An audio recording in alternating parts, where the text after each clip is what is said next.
go back to the Ahl-Bayt, for example, he mentioned the Sharh, the commentary of the National Balagha by Ibn al-Hadid. یا ابن سینا در رساله معراجیه خودش باز استنادهایی وقتی که میخواد به تکست رجوع بکنه به اهل بیت رجوع میکنه. Or like Avicenna in his Risala called the Mi'rajiyah, there he also quotes and brings the words of the Ahlul Bayt there as a source. خب بفهم. At the same time, I'd like to point out that Imam Ali alayhi salam said that this is not important who says, but what he says. ليس المهم من قال وماذا قال. And after all, انظر الى ما قال ولا تنظر الى من قال. Yes, and for us to reach the real meaning and the real essence of the divine knowledge and the divine wisdom, in my opinion, we must see after all the meaning of the saying, not only to grasp and to be so, how can I say, after all, it's the meaning is the real criteria for the wisdom.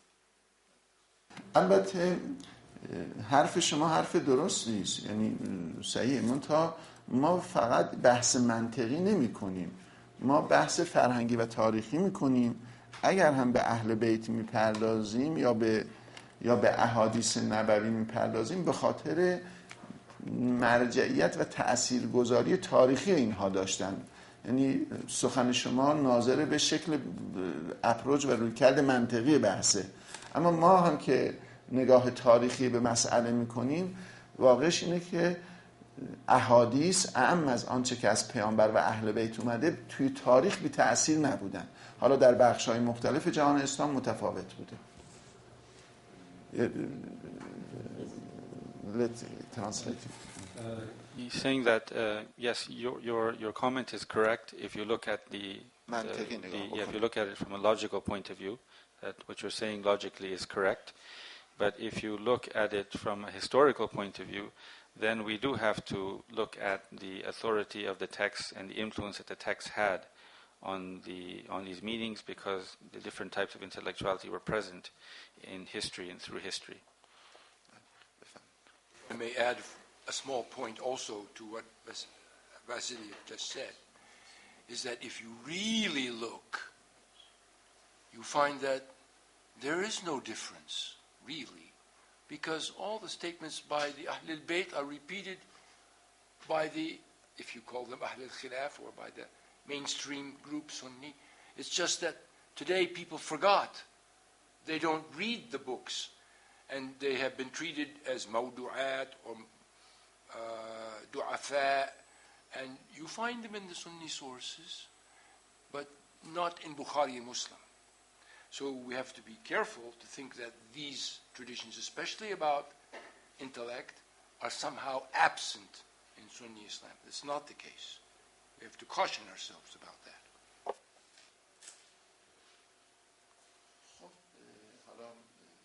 ظاهراً لازم نباشه من بحث رو دنبال بکنم از این جهت و اگر اجازه بدید وارد تقسیمات بشیم.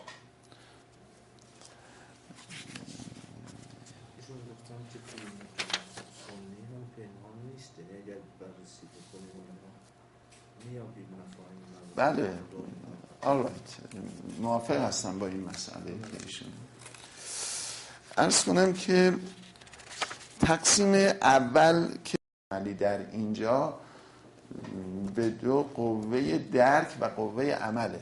یک اصطلاح دیگه هم خواهم گفت که باز به یه معنای دیگه هم عقل نظری و عملی به کار برده میشه، این با اون قاطی نشه. I just wanted to sort of say this, make a comment right now, that right now when we talk about the practical intellect and the theoretical intellect, this has particular meaning as we've explained, and that later on we'll be talking about the same terminology of practical and theoretical, but that will have another meaning. در این تقسیم اینجا عقل نظری فهم، عقل عملی گرایشه، مال بخش گرم وجود انسانه، مال فهم نیست. In this particular division, the practical, the theoretical intellect has to do with perception and understanding and cognition, and the other one has to do with volition and emotion, and it's something that is within the soul, something that has heat. عقلی که وجود جوهری هم داره باز تقسیمات دیگری و اصطلاحاتی مربوط به خودش داره، مثل عقل اول، عقل فعال، عقول ارضی، عقول طولی. فیلسوفان اصطلاحاتی رو برای اینا به کار بردن در حکمت مشا، حکمت اشراق. The third one, the one that we said actually exists and that is a substance, that too is further divided into different types of intellects. The first intellect, the second intellect, the horizontal intellects, the vertical intellects. This is according to the different types of philosophy, the peripatetic and the illuminationist or ishraqi. در مورد اینکه عقل در این ترم‌ها و اصطلاحات مختلف مشترک لفظی است یا مشترک معنوی است، بحث‌های شیرینی وجود داره که ما وارد این بحث‌ها نمیشیم. Whether the word intellect in these different divisions is used in a equivocal sense or is used in a univocal sense, there are very nice discussions about this which we won't enter into here. تقسیم دومی که راجع به محور دومی که عقل بر اساس اون تقسیم میشه به حسب مراتب وجودی عقل هستش. The second division, or the second criteria of division, had to do with the existential states or the levels and stages of existence. شاید اولین بار این تقسیم رو توی ذهن من این فرفریوس انجام داد به این صورت. What I remember is the first person to divide the intellect in this way was Ferferius, the Greek philosopher. و توی عربی بهش فرفریوس میگن، حالا بحث لاتینش رو عرض کنم که منتها ریشه این تقسیم بندی حتی توی ارسطو هم هستش. But the roots of this type of division also exist in the philosophy of Aristotle as well. و اولین مرحله عقل بالقوه است. The first stage is the intellect in potential or in posse, as they call it. عقل بالقوه همون چیزیه که تفاوت نوزاد انسان با نوزاد حیوان درونه.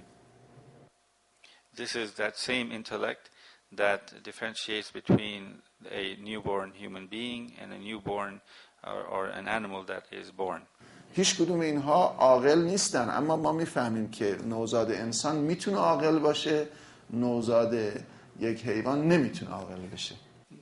Neither of these two sort of newborns, either the animal or the human, are actually intellectual, but we know that the newborn human being can have that capacity and potential to be an intellectual. اصطلاح دوم عقل بالملکه است. The second one is the intellect in possession.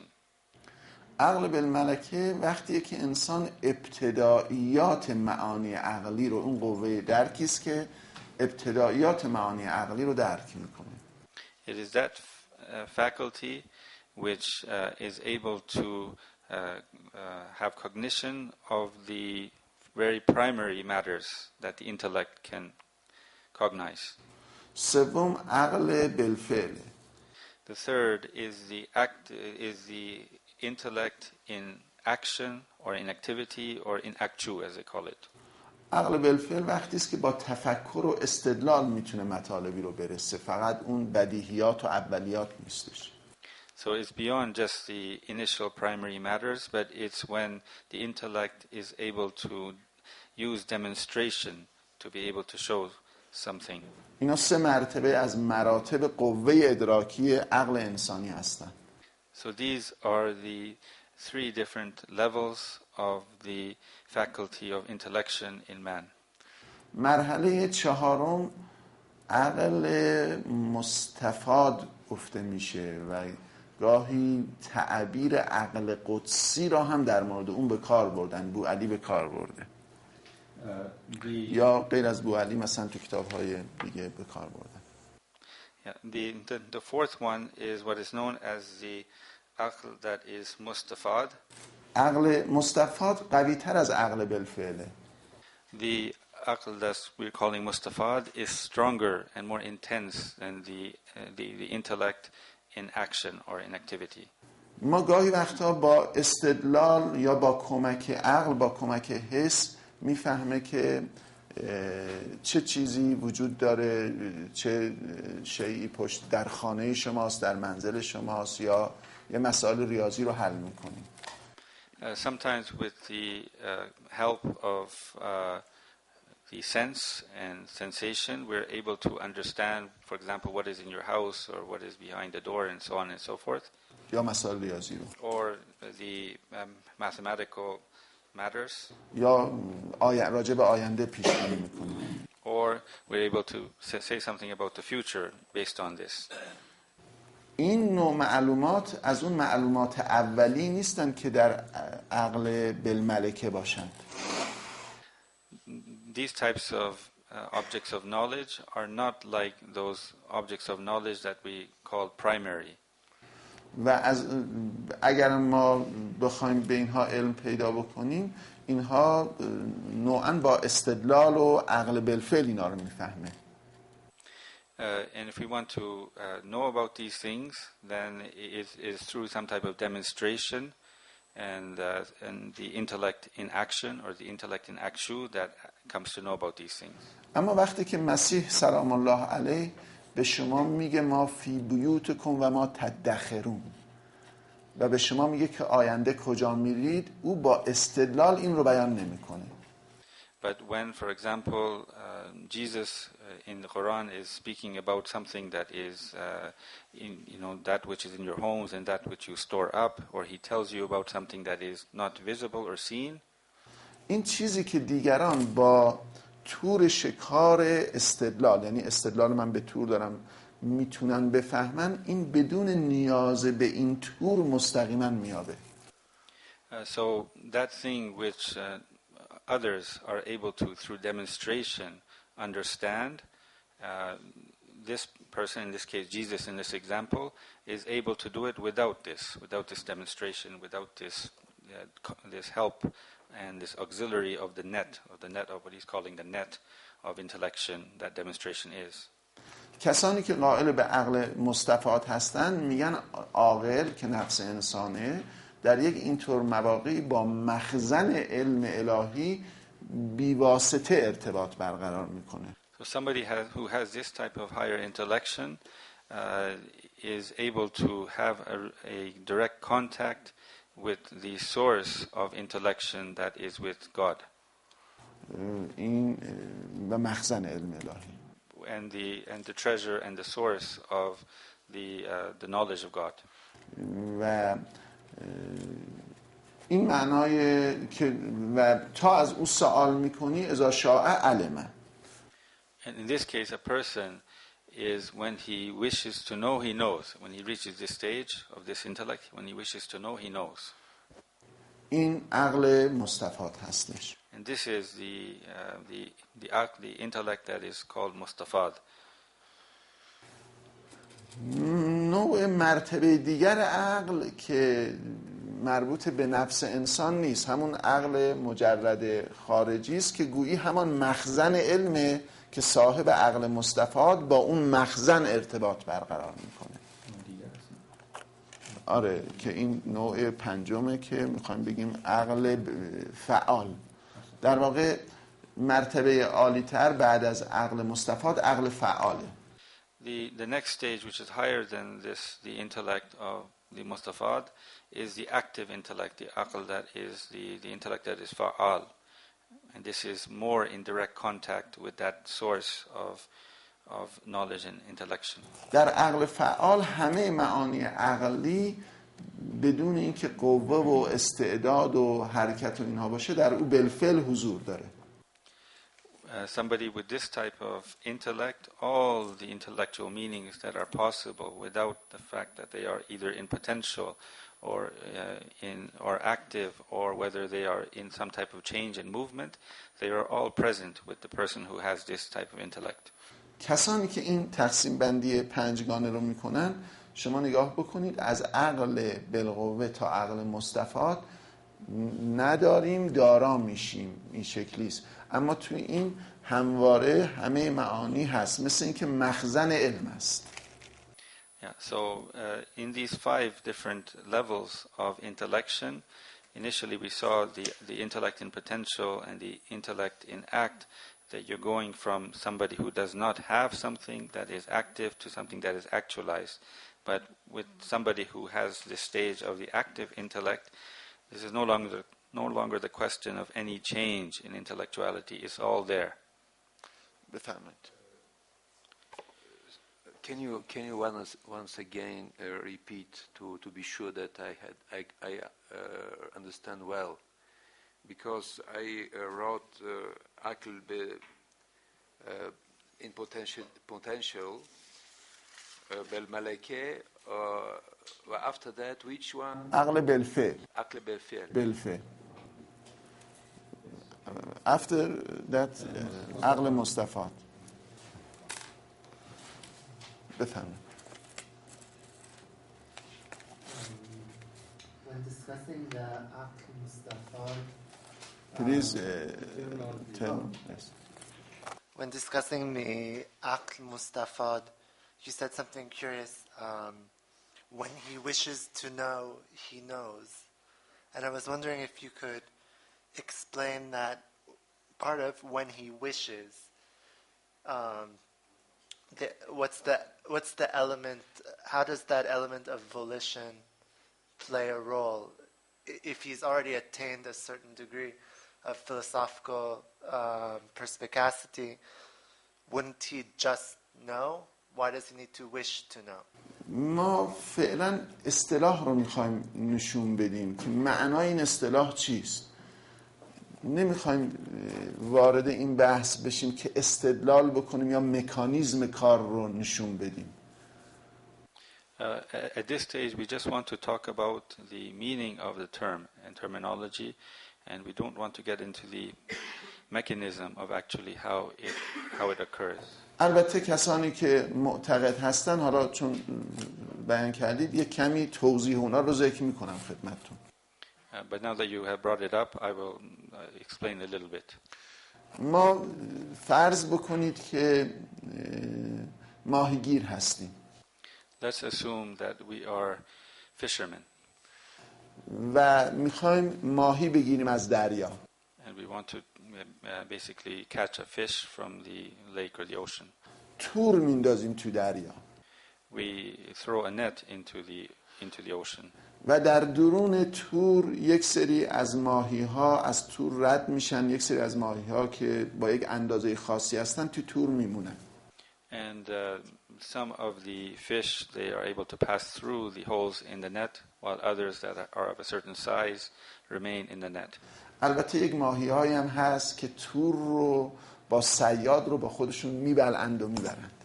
Of course, there are some fish who are able to, because of their strength, are able to take the net and the actual fishermen and swim away.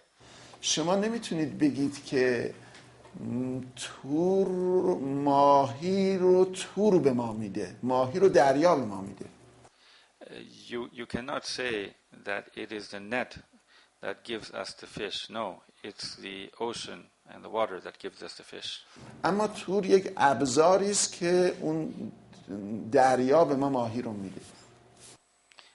But the net is a tool, an instrument by which we are able to get the fish from the ocean. استدلال مثل یک توره.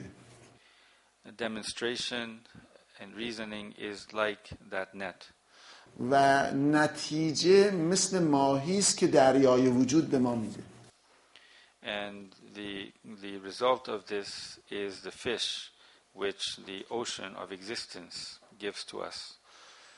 ما نوعاً برای اینکه از حقیقت بهره ببریم، یعنی از ماهی حقیقت بگیریم، تور میندازیم. این صاحب عقل بالفعل با تور ماهی میگیره.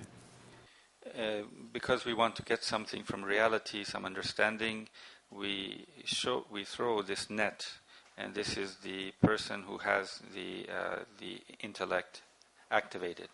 اما صاحب عقل مصطفی دریا دله، خودش دریا میشه. But the person who has now this intellect as Mustafa, he's no longer the net, he's not throwing a net, but he himself, in his heart, has become the ocean. اون متصل به دریا میشه. He becomes connected to the water and the ocean. حالا این اتصال چگونه هست؟ این خودش بحثای فلسفی جدی داره. As to how this connection and union comes about, this has a lot of very serious and involved philosophical discussions. حکمت مشاع، حکمت اشراق، حکمت متعالیه بحثای زیادی راجع به نحوه این اتصال دارن. The different types of philosophy, the peripatetic, the illuminationist, the ishraq, and the transcendental, they all have different explanations of how this comes about.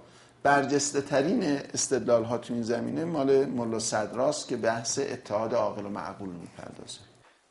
One of the most outstanding discussions is the one by Mullah Sadra, where he gets into the subject of the unity or the union between the intellector and the intellected. به خاطر مبادی هستی شناختی و وجود شناختی خودش وارد این بحث میتونه قوی تر بشه. به حسب مبانی وجود شناختی خودش قوی تر میتونه وارد بشه. Because of his bases in ontology, because they're stronger, he's able to enter into this in a much more serious and better way into this discussion. Mullah Sadra. خیلی خوب. علی حال این 5 معنای از عقل شد که به لحاظ مراتب وجودی گفته میشه. So we discussed here the 5 different meanings of the intellect that are based on the criteria of the different stages of existence. تقسیم چهارمی که راجع به عقل انجام میشه تقسیمی است که به یا قسم دوم اینه، اون چیزی رو که ما میشناسیم امری است که با اراده ما ایجاد میشه. Or that thing that we want to intellect, it comes about through our intention and our human volition. اون عقلی که هستی‌هایی رو مطالعه میکنه که با صرف نظر از اراده انسان وجود دارن به اون میگن عقل نظری. The intellect